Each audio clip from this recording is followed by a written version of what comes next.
Salut, c'est Ludo, bienvenue dans cette nouvelle vidéo. Aujourd'hui, nouveau cours sur Maya qui est la suite directe de la dernière vidéo. Si vous ne l'avez pas vue, je vous la joins juste ici. Maintenant qu'on a pris nos repères dans l'interface, venons-en aux bases de Maya et de la modélisation. Dans cette vidéo, nous verrons comment se déplacer dans la scène 3D, comment créer des formes géométriques basiques et comment les manipuler. Sans plus tarder, on commence. Très bien, donc on va voir la navigation dans Maya, comment se déplacer dans la scène 3D. En l'occurrence, appuyer sur le clic gauche ne fonctionnera pas. Le clic droit, ce sont des sous-menus, je vous invite à ne pas cliquer dessus, ça ne fonctionne pas non plus. Et le clic molette ne fonctionne pas également. En revanche, vous pouvez zoomer, dézoomer en allant d'avant en arrière avec la molette. Mais c'est un peu rudimentaire et en l'occurrence, on aimerait un peu plus de liberté. Alors ce qu'on va faire, c'est que Maya fonctionne avec des raccourcis pour plein de choses, mais surtout pour se déplacer. Alors la touche qui est pas mal utilisée, ce sera la touche Alt. Si vous maintenez la touche Alt et faites un clic gauche, donc vous le maintenez également, vous voyez le pointeur change et vous pouvez pivoter autour de la scène. Ça c'est une première chose, vous voyez, vous pouvez aller en dessous de la grille. C'est une première chose. Je vous invite également à regarder le gizmo ici, les trois petits axes dont, si vous voulez, je parle dans une de mes vidéos YouTube qui s'appelle les dimensions et qui vous servira de repère, qui en l'occurrence là n'est pas très utile, mais croyez-moi, il a un peu son importance quand même. Voilà, donc vous pouvez tourner autour de la scène, vous voyez donc les traits les plus épais de la grille qui se joignent en un point. Donc imaginez un point virtuel qu'on appellera centre du monde dans tous les logiciels 3D. Vous pouvez tourner autour de ce point. En l'occurrence, on aimerait également pouvoir, imaginons, zoomer de manière plus fluide. Alors là, c'est peut-être pas flagrant pour vous, mais croyez-moi, c'est peut-être plus utile, notamment quand on veut être précis. Donc il existe également un raccourci. Si vous maintenez Alt et faites clic droit, et que vous vous déplacez soit sur le côté, soit de haut en bas, vous pourrez zoomer de manière plus précise. Alors certes, ça fait la même chose qu'avec la molette, mais croyez-moi, le fait que le geste soit plus fluide, c'est quand même plus intéressant. Très bien.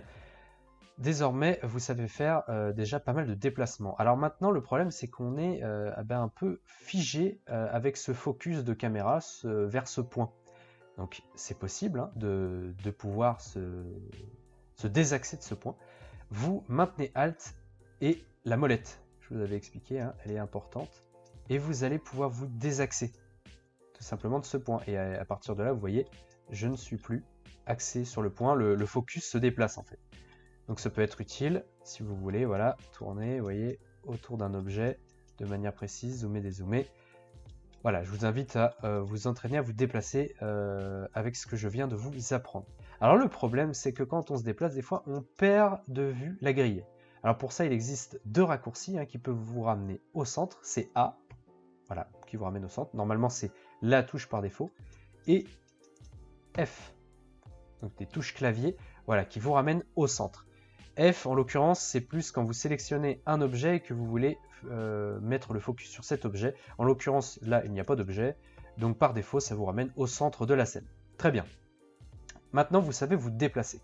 Ensuite, n'oubliez pas, je vous l'avais expliqué dans la vidéo précédente, vous pouvez, vous voyez, jouer avec plusieurs choses. En l'occurrence, ici, vous allez voir vue de haut, ici, vue de côté, et là également vue de côté, mais ici selon l'axe X et ici selon l'axe Z.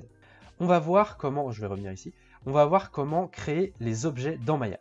Donc ici, vous avez les shelfies, je vous en avais parlé, et ici, vous retrouvez, on va dire, voilà, au moins dans les quelques premières icônes, jusque-là, la manière de créer des primitifs 3D, ce qu'on appelle, donc ce sont des formes géométriques qui du coup sont de base dans Maya, et vous permettent justement de partir d'une base pour votre modélisation.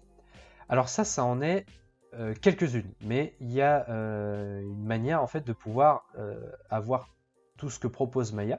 Vous allez dans Create, vous allez dans Polygon Primitive, Panherbs ni Volume Primitive, parce que ce sont d'autres choses, donc en l'occurrence Polygon Primitive parce qu'on fait de la modélisation polygonale en l'occurrence, et vous voyez, vous avez la liste entière. Alors évidemment, on en retrouve un peu comme dans les shelfies, mais vous en avez d'autres.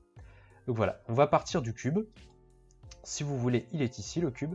Et vous voyez, on a réussi à créer notre cube. Donc vous pouvez tourner autour, zoomer, dézoomer, changer l'axe, remettre l'axe. Donc en l'occurrence, vous voyez, ça remet le centre, ça remet la caméra sur le centre.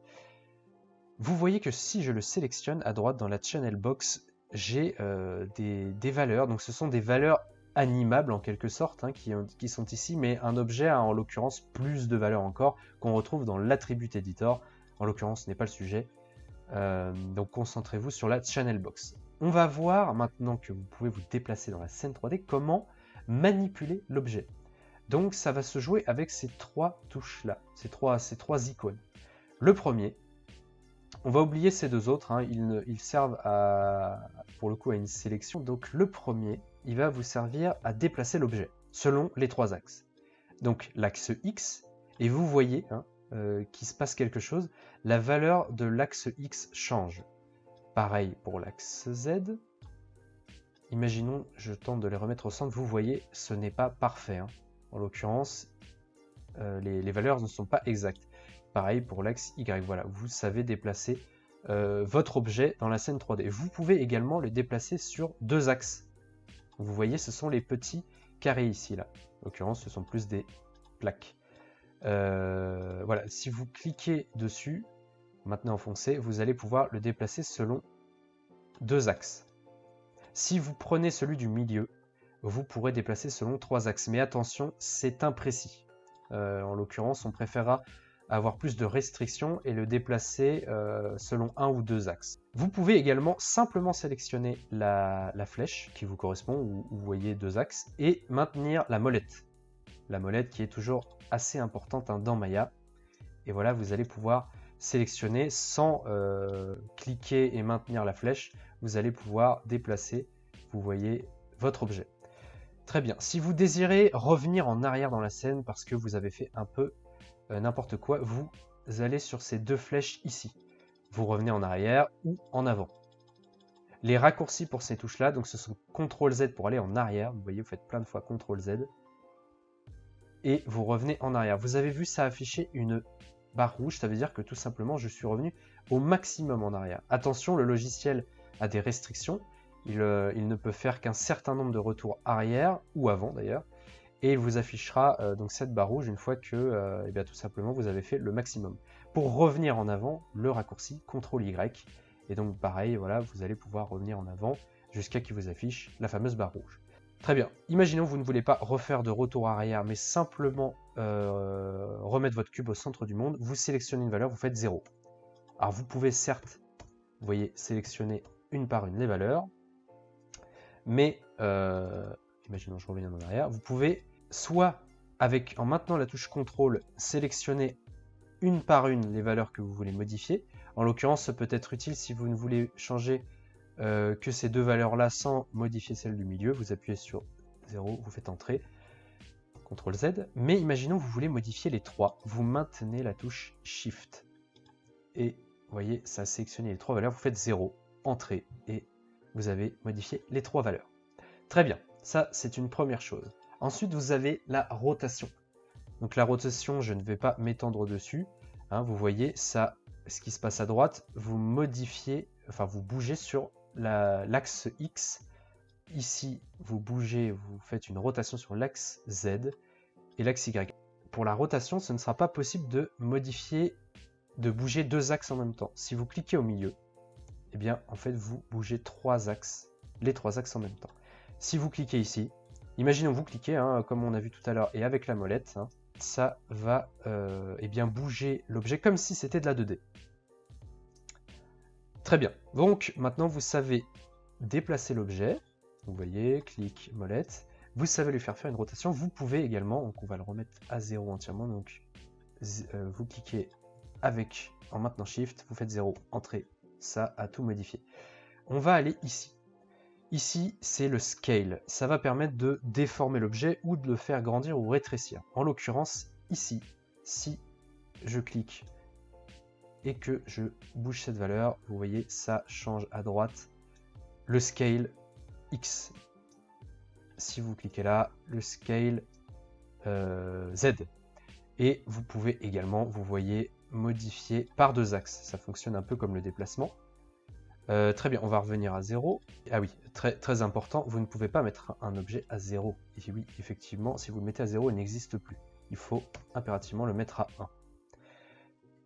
Si vous cliquez au centre, vous agrandissez, rétrécissez, vous changez l'échelle de votre objet. Vous voyez à droite, eh bien toutes les valeurs sont les mêmes. C'est tout simplement que tous les axes bougent en même temps. Voilà, vous savez maintenant faire un déplacement, une rotation et agrandir, rétrécir l'objet. Il y a des raccourcis pour ces touches. La touche W pour le déplacement, la touche E pour la rotation et la touche R pour le scale. Voilà, et après vous alternez entre ces 3 touches-là. Il y a également la touche Q qui vous permet de revenir ici. À partir de là, vous pouvez faire pas mal de choses. Pour finir, la touche, la valeur visibility, donc là en l'occurrence il y a écrit on, les valeurs peuvent fonctionner, en l'occurrence 0, c'est off, 1, c'est on. Mais en l'occurrence, vous voyez, si je mets 2, ça ne fonctionne pas. Pareil, je suppose, si je mets 1,5, 1,2, ça ne fonctionne pas non plus, hein, il vous affiche un message d'erreur. Donc c'est tout simplement la visibilité de l'objet. Vous pouvez également, imaginons je prends l'axe X, cliquez ici sur Rotate et faire une molette. Vous maintenez la molette et vous voyez ça, ça modifie.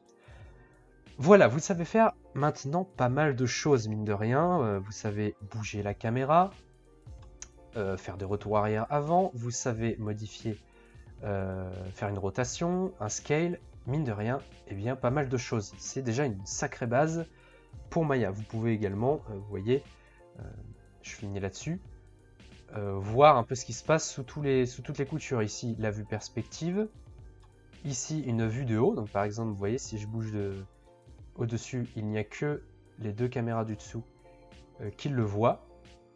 Et voilà, donc je pense que c'est pas mal de choses et on verra d'ailleurs comment aller encore plus loin dans les caméras.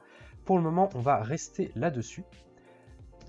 Au passage, si vous souhaitez switcher de caméra, vous pouvez faire entrer en allant, imaginons je sélectionne celle-ci, vous appuyez sur la barre d'espace. Vous voyez, je vais revenir sur la vue perspective, barre d'espace. Si vous le maintenez, vous accédez à un menu, en l'occurrence, on en parlera plus tard. Vous appuyez simplement une fois sur la barre d'espace et vous voyez, ça sélectionne ce que vous voulez. Pareil, vous pouvez, vous voyez, customiser comme vous le voulez Maya ou passer sur 2 caméras, c'est ici. Maintenant, je vous invite tout simplement à vous entraîner à faire des choses. Vous pouvez par exemple créer un personnage, vous pouvez créer un petit décor, créer des objets comme une voiture. Alors certes, de manière très simple, mais ça vous familiarisera avec le déplacement dans la scène 3D et la manipulation d'objets. Et c'est déjà assez important avant de pouvoir passer à la suite, surtout si vous découvrez évidemment le logiciel Maya. Donc je vous invite à faire tout ça, et puis moi je vais passer au tutoriel suivant. Je vous invite également à regarder les autres vidéos de la chaîne, qui peuvent être des tutos Maya ou de la théorie. Et je m'arrête ici pour ce tutoriel. Voilà, vous connaissez les premières bases sur Maya. J'espère que ce cours vous aura été utile et que cela vous aura donné envie de poursuivre votre apprentissage sur le logiciel. N'hésitez pas à visionner ou revisionner des passages si une info vous a échappé.